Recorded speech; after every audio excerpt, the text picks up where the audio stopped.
Hello दोस्तों, मेरा नाम इकबाल अहमद है। उम्मीद करते हैं आप सभी लोग अच्छे होंगे। आज के इस वीडियो में हम लोग ऑक्सफोर्ड करेंट इंग्लिश ट्रांसलेशन के एक्सरसाइज 22 को सॉल्व करेंगे। और ये एक्सरसाइज 22 विल बी या शैल बी के यस नो क्वेश्चंस पर आधारित है। विल बी या शैल बी के यस नो क्वेश्चंस पर बेस्ड है एक्सरसाइज 22। और अगर यस नो क्वेश्चंस के टाइप्स की बात करेंगे तो यस नो क्वेश्चंस के दो प्रकार होते हैं। एक होता है पॉजिटिव यस नो क्वेश्चन और दूसरा होता है नेगेटिव यस नो क्वेश्चन। तो इसमें जितने भी सेंटेंसेस दिए गए हैं वो सारे के सारे sentences positive yes no questions पर बेस्ड है। पॉजिटिव यस नो क्वेश्चन का मतलब ये होता है जिस यस नो क्वेश्चन में नॉट या फिर कोई दूसरा या फिर कोई नकारात्मक सूचक वर्ड का प्रयोग ना हुआ हो। बिना नॉट या फिर किसी दूसरे नकारात्मक सूचक वर्ड के बिना जिस जो यस नो क्वेश्चन होता है उस यस नो क्वेश्चन को पॉजिटिव यस नो क्वेश्चन बोला जाता है। एक चीज़। दूसरी चीज़ यह है कि इसमें जितने भी सेंटेंसेस दिए गए हैं इन सेंटेंसेस को अंग्रेजी में ट्रांसलेट करने के लिए, अंग्रेजी में इनका अनुवाद करने के लिए जिस स्ट्रक्चर या फिर जिस फॉर्मूला का आपको सहारा लेना पड़ेगा वो स्ट्रक्चर या वो फॉर्मूला है विल या shall plus subject plus be plus adjective या नाउन। फिर से एक बार सुन लीजिए, विल या shall plus subject plus be plus adjective या फिर नाउन। जहां एडजेक्टिव की आवश्यकता हो वहां आपको एडजेक्टिव का प्रयोग करना पड़ेगा और जहां नाउन की आवश्यकता हो वहां नाउन का प्रयोग करना पड़ेगा। एक चीज़ और इम्पॉर्टेंट ये जान लीजिए, जैसे कि इन्होंने सॉल्व कर रखा है क्या राम तैयार रहेगा। क्या राम तैयार रहेगा, will Ram B ready. Will Ram be ready. या फिर एक सेंटेंस और है, क्या मैं परेशान रहूंगा, shall I B troubled. Shell I B troubled. तो इन्होंने पहले विल या शैल का प्रयोग कर रखा है, बीच में सब्जेक्ट और उसके बाद फिर बी का प्रयोग कर रखा है। तो ये सही भी है, ग्रामर के अनुसार सही भी है, ग्रामेटिकली ये सही भी है। अगर यूं बोला जाए विल बी राम रेडी या फिर शैल बी आई ट्रबल्ड तो फिर ये ग्रामर के हिसाब से गलत हो जाएगा। इंग्लिश ग्रामर की थ्योरी, इंग्लिश ग्रामर का रूल, इंग्लिश ग्रामर के कॉन्सेप्ट के हिसाब से ये गलत हो जाएगा। ये बहुत ही इम्पोर्टेंट चीज़ है। उसकी वजह यह है कि इंग्लिश ग्रामर का रूल ये कहता है कि अगर एक से अधिक वर्ब्स आ रहे हैं और आपको क्वेश्चन बनाना है, इंटरोगेटिव सेंटेंस बनाना है, तो सिर्फ पहले वाले वर्ब को सब्जेक्ट से पहले रखना है और जो बाकी वर्ब्स आ रहे हैं उनको सब्जेक्ट के बाद रखना है। फिर से सुन लीजिए, अगर एक से अधिक वर्ब्स आ रहे हैं और आपको क्वेश्चन बनाना है या मतलब क्वेश्चन ही को आप इंटरोगेटिव सेंटेंस बोल सकते हैं, या फिर आपको इंटरोगेटिव सेंटेंस बनाना है तो इसके लिए सिर्फ पहले वाले वर्ब को सब्जेक्ट से पहले रखना है और बाकी वर्ब्स को सब्जेक्ट के बाद ही रखना है। जैसे विल बी या शैल बी, चूंकि आगे यहाँ नाउन या एडजेक्टिव का प्रयोग करना है तो फिर यहाँ दो ही वर्ब्स हुए। विल या शैल पहला वर्ब होगा और बी दूसरा वर्ब होगा। तो विल या शैल को सब्जेक्ट से पहले लाना है और बीच में सब्जेक्ट लाना है और बी को सब्जेक्ट के बाद लाना है। या फिर आप मान लीजिए अगर जहाँ तीन वर्ब्स होंगे वहाँ पहले वाले वर्ब को सब्जेक्ट से पहले लाना है और दूसरे और तीसरे वर्ब को सब्जेक्ट के बाद लाना है। मान लीजिए कहीं चार वर्ब्स आ रहे हैं और आपको क्वेश्चन बनाना है तो पहले वाले वर्ब को सब्जेक्ट से पहले रखना है और दूसरे, तीसरे और चौथे वर्ब को सब्जेक्ट के बाद रखना है। तो ये बहुत ही इंपॉर्टेंट इन्फॉर्मेशन है, इस चीज़ को आपको ध्यान में रखना है। तो चलिए फिर आप इसको सॉल्व किया जाए। तो इसका जो पहला सेंटेंस है, क्या राम महान बनेगा।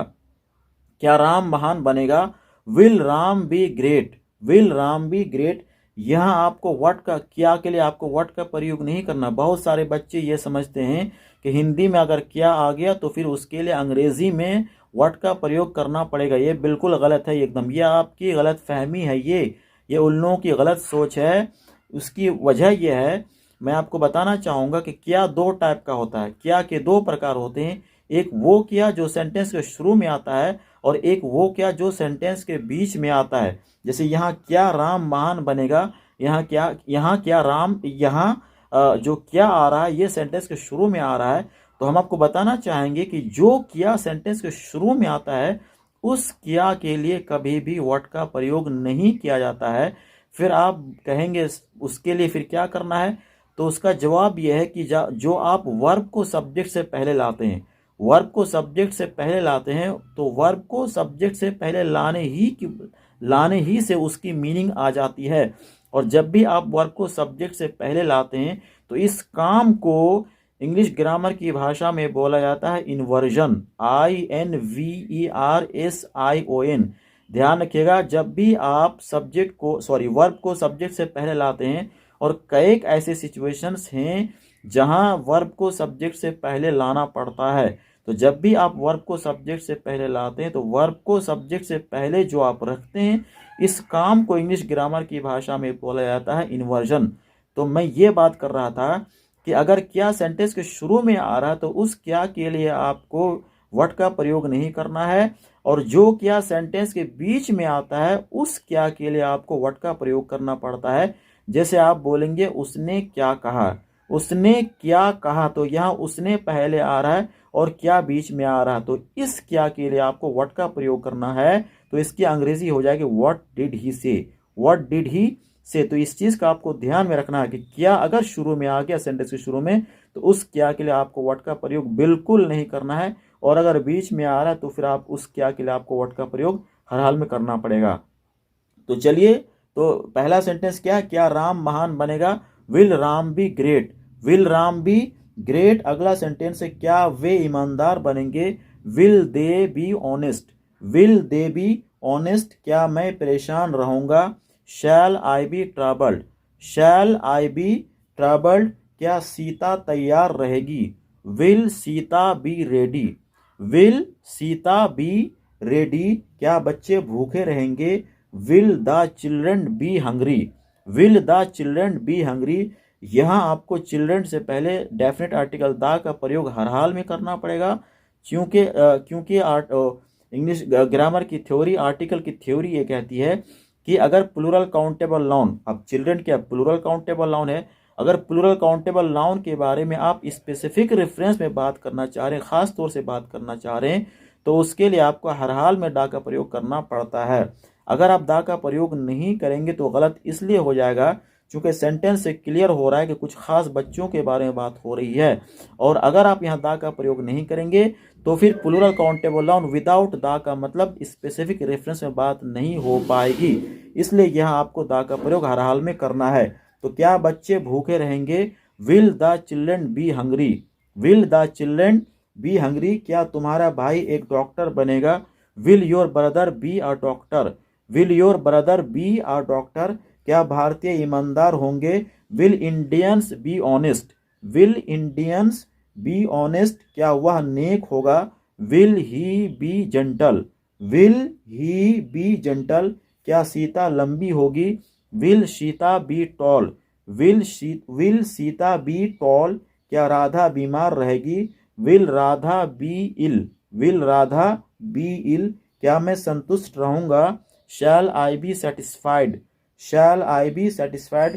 क्या मेरे रहन सहन का स्तर साधारण रहेगा, will the standard of my living be simple, will the standard of my living be simple. क्या तुम प्रसन्न रहोगे, will you be happy, will you be happy. क्या सभी विद्यार्थी उपस्थित रहेंगे, will all the students be present, will all the students be present. क्या बच्चे उदास रहेंगे, will the children be sad, will the children be sad. क्या आप दोषी होंगे, will you be guilty, will you be guilty. क्या मैं स्वस्थ रहूंगा, shall I be healthy, shall I be healthy. क्या आप नेक रहेंगे, will you be gentle, will you be gentle. क्या तुम थके रहोगे, will you be tired, will you be tired. क्या सीता सुंदर होगी, will Sita be beautiful, will Sita be beautiful. क्या बच्चे तैयार रहेंगे, will the children be ready, will the children be ready. क्या वे उदास रहेंगे, will they be sad, will they be sad. क्या आप लोग शिक्षक बनेंगे, will you be teachers, will you be teachers. क्या वह नर्स बनेगी, will she be a nurse, will she be a nurse. यहाँ आपको इंडेफिनिट आर्टिकल ए का प्रयोग हर हाल में करना है नर्स से पहले। ये नहीं सोचना है कि हिंदी में एक नहीं लगा है तो इंग्लिश में एक कैसे, ए का ए या एन का प्रयोग कैसे करेंगे। या बिल्कुल गलत सोच रहे हैं, और जिस टीचर ने भी आपको पढ़ाया है गलत पढ़ाया, उनको ABCD की बिल्कुल नॉलेज नहीं है, उनको अंग्रेजी नहीं आती इसलिए उसने आपको ऐसा पढ़ाया है। बिल्कुल ऐसा रूल नहीं है। रूल ये है कि जो भी सिंगुलर काउंटेबल नाउन्स होते हैं उनका प्रयोग आर्टिकल या दूसरे डिटरमिनर के बिना जनरली नहीं होता है। कहीं कहीं होता है, स्थिति पाई जाएगी तब, सिचुएशन पाई जाएगी तब। यहाँ उन परिस्थितियों में से कोई सी भी परिस्थिति नहीं पाई जा रही है। रूल ये कहता है कि कोई सा भी सिंगुलर काउंटेबल नाउन हो उसका प्रयोग आर्टिकल या दूसरे डिटरमिनर के बिना जनरली नहीं होता है। तो यहाँ आप नर्स से पहले इंडेफिनिट आर्टिकल ए का प्रयोग जरूर करेंगे। तो क्या हुआ, नर्स बनेगी will she be a nurse. अगर आप बोलेंगे विल शी बी नर्स तो फिर ये ग्रामेटिकली गलत हो जाएगा। तो उम्मीद करते हैं एक्सरसाइज 22 आपको पूरा समझ में आया होगा। अगर वीडियो अच्छा लगा है, वीडियो पसंद आया है तो प्लीज़ लाइक और शेयर ज़रूर करिएगा। Thank you very much. Good bye.